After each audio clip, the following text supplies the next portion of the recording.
Uh-oh. Okay. There we go. Okay. Woo. All right. So on behalf of Secular Women Work, I'd like to welcome Mandisa Thomas, one of our first featured speakers.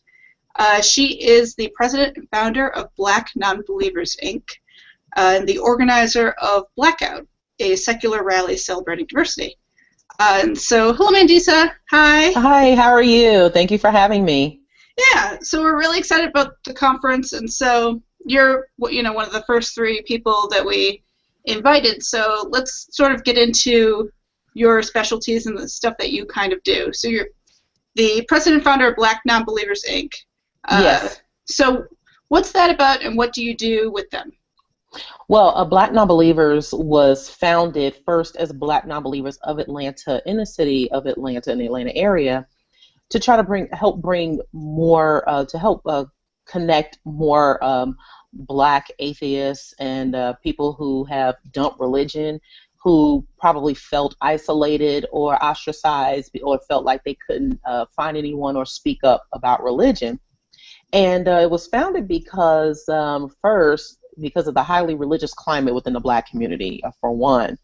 Okay. And then also noticing that there is a lack of diversity within the secular community. So it was seen that it was necessary for us to create this group, to help bridge those, to help fill those two needs there. And, right, because if you're alienated by one and alienated by another, you kind of need a middle zone where people are truly comfortable. Absolutely, absolutely. And our primary focus was to not just help bring us together and help increase the visibility, but also to connect others with the secular community and provide that sense of community, and also to help provide information that people may not have had before. So there's a lot of things that we do in that, and but primarily we focus on building community and in-person participation more than anything else. All right.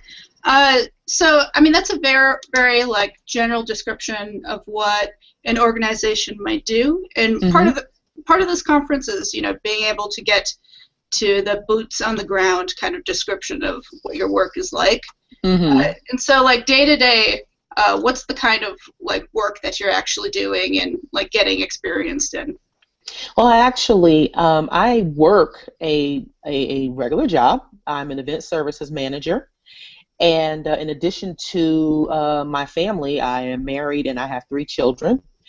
And this is actually how I've been able to do things with in the way I have, because managing and putting together events is what I do in my everyday job. And so really it wasn't, and because I communicate with people on a regular basis, it really wasn't a hard transition for me to, for running Black Nonbelievers, because it's pretty much what we like putting on. We like being communicative. We like being friendly. We like being welcoming. And this is a part of what I do, so it doesn't actually feel like work, sort of.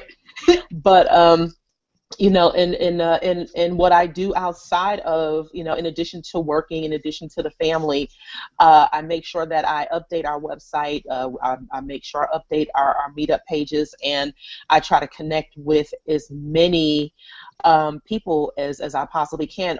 Most of what I do is just communicating and responding to people. That's how we've been able to, for example, our first project was a short documentary with a film student back in 2011, and so it is on the documentary is available on YouTube. It's a short piece, and just getting people together and just finding places to meet.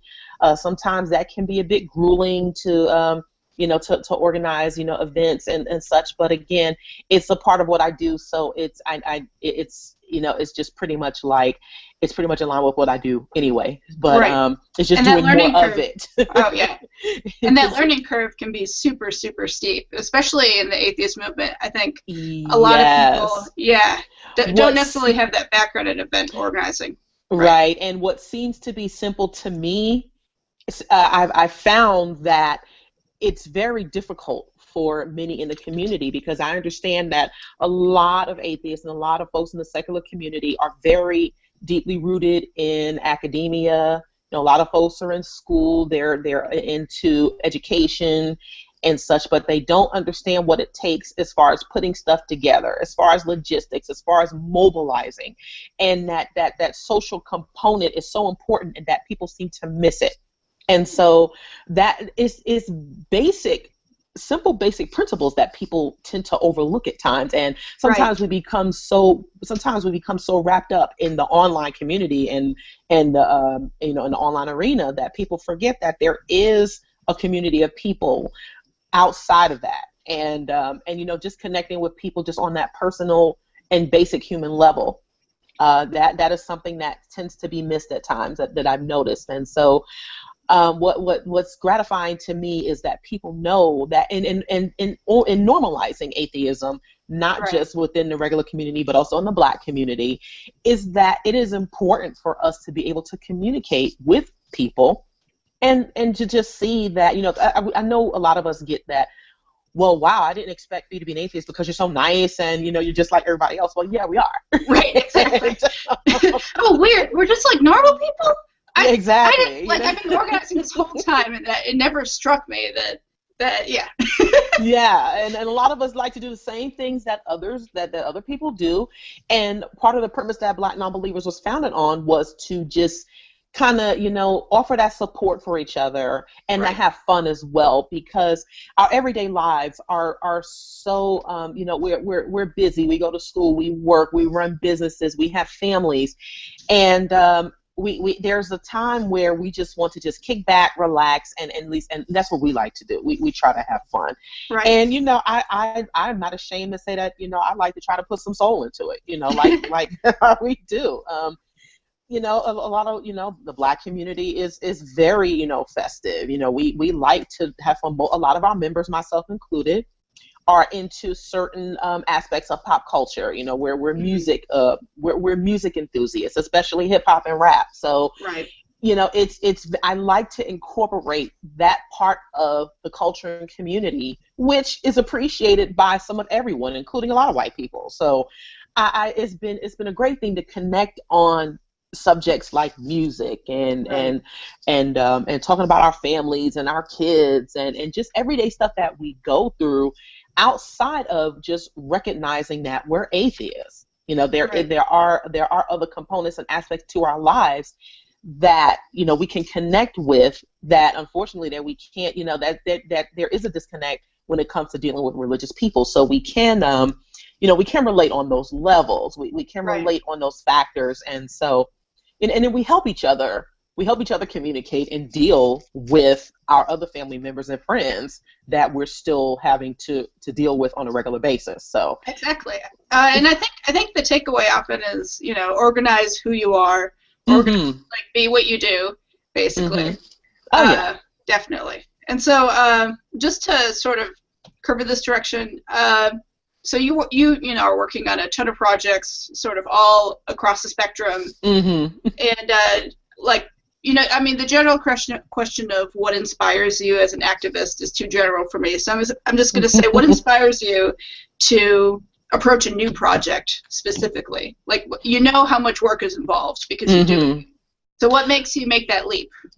I think what does it for me is who is asking me for one. And it's important to note that I rarely turn any projects down, which is probably why I am involved with so many. But I think what motivates me is, first of all, being honored. It's an honor for me to be asked to participate in anything, whether it's with the secular community or just the broader community, but especially within the secular community. I think that is definitely a motivating factor.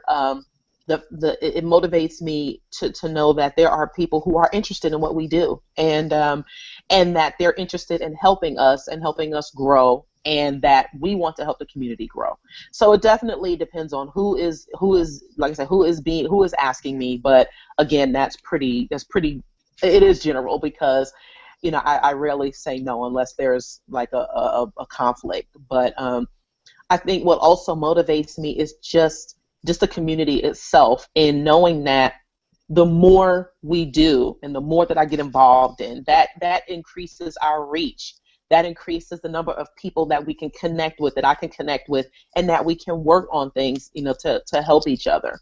Right. And I just think that it's a great thing. I have grown to really love to communicate with people and talk and work on things, because I think it is important for us to really get a feel for each other and how we work and what we do by doing more of it. So actually being busy helps me. That's another motivator. If I feel like I'm idle too long, it bothers me. So even though I know that I have quite a few things going on, it's good for me to be working on something and to be doing more. It can help you almost generate more energy when it's a project that you're Yes, absolutely. Absolutely, it does. Yeah. And so, I mean, this is a good segue. I know that you have a new project that you wanted to mention called New Turn. Yes. So what is New Turn about? New Turn is going to be an initiative of Black Nonbelievers, and it is designed to help reduce recidivism, which is the revolving door into the correctional system. Something approaching the prison industrial complex, basically. Yes, trying to tackle being more proactive and trying to help ex-convicts, at-risk youth, and people who are at a general disadvantage, to help them to help them with practical skills and ways and mentoring and letting them know that there are ways that they can help themselves and that other people can help them, as opposed to feeling that despair that comes along with being impacted by the criminal justice system, by the system of society and institutionalized racism and unfortunately that we all have to deal with, or that we are all affected by in some way. Right. So hopefully we want to help people to be able to develop themselves in order to avoid going back into the system or going back into these institutions, because a lot of I think it's a no-brainer that the correctional system is not meant to rehabilitate. It's right. If it were, it's also doing a horrible job of it. Exactly. Yeah. Exactly. So as atheists, as non-believers, as humanists, we want to do our part in helping the community and people who wouldn't generally be on the secular community's radar, people who don't have a college degree, people who are just trying to make ends meet, people who are trying to find jobs. And oftentimes in our community, this demographic gets overlooked, because if you don't have a degree, or if you aren't in school, then I don't know if it's intentional, but you tend to get written off. And so and the way we communicate as well tends to overlook a certain right. aspect of the population and you don't need a college degree, you don't need a higher education to understand that you can do more for yourself, and that you don't need a divine premise in order to get it. So yeah, well, there's definitely part of the obsession within the atheist movement is for people who have fancy PhDs and then putting them in organizational, giving them organizational power, and they have no idea how to actually right. approach community organizing. Absolutely. Yeah. A PhD in biology does not mean that you know how to run a protest. Right. Not right. even the same.